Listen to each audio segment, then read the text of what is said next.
So, hi guys! Kakaligo lang natin. Kumusta kayong lahat dyan? So, alam nyo ba napanood ko yung trending ngayon guys?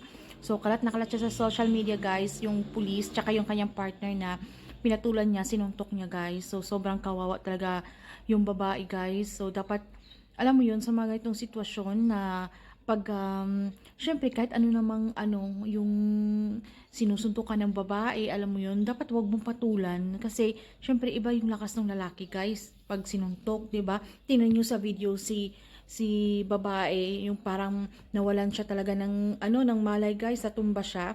And then the worst, nung natumba na siya, parang hindi naman lang nagpanik yung kanyang partner na pulis.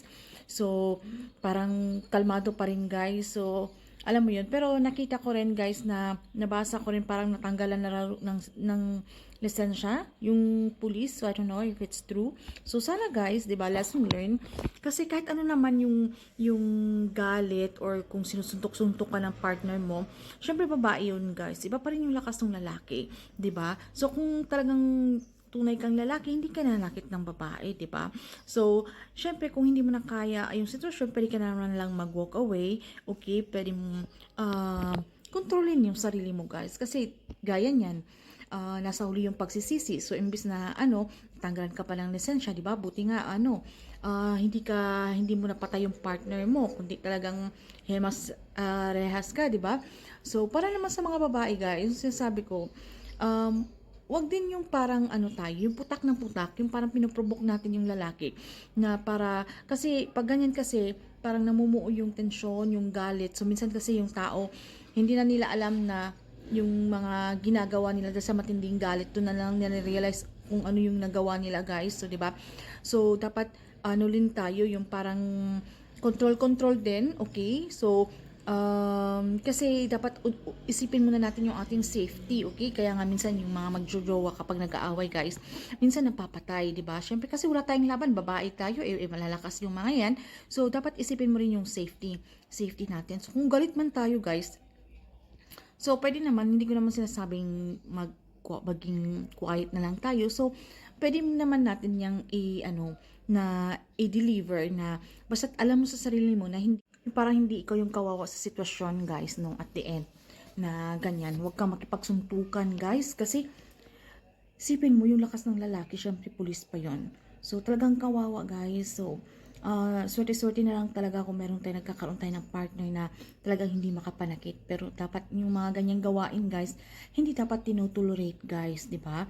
So dapat bigyan ng leksyon at magsisilbing aral na rin sa atin na dapat sa kung anuman yung sa mga hindi pagkakaunawaan or mga na wag idaan sa init ng ulo, alam mo yon, dahil hindi natin alam kung ano yung mga bagay na pumapasok sa atin pag napoprovok tayo, pag alam mo yon, pag natitense na ba. So ayan, so sobrang talagang yung video naawa talaga ako dun sa babae guys.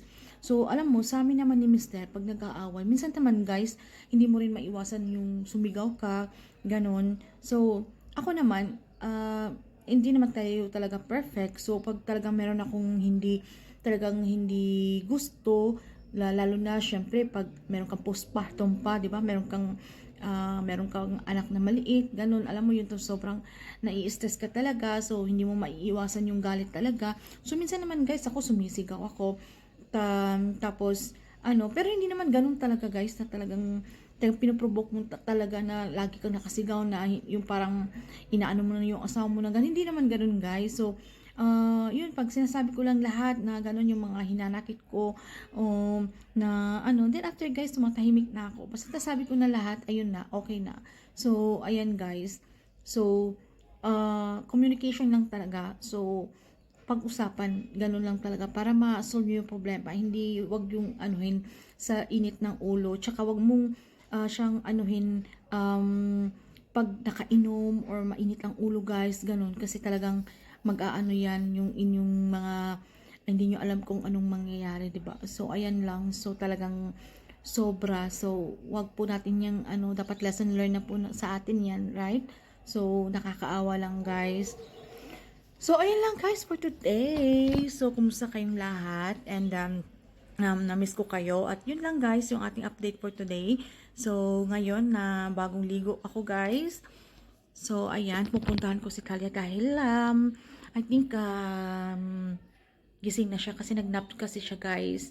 So, ayan, goodbye guys and see you again on our next one.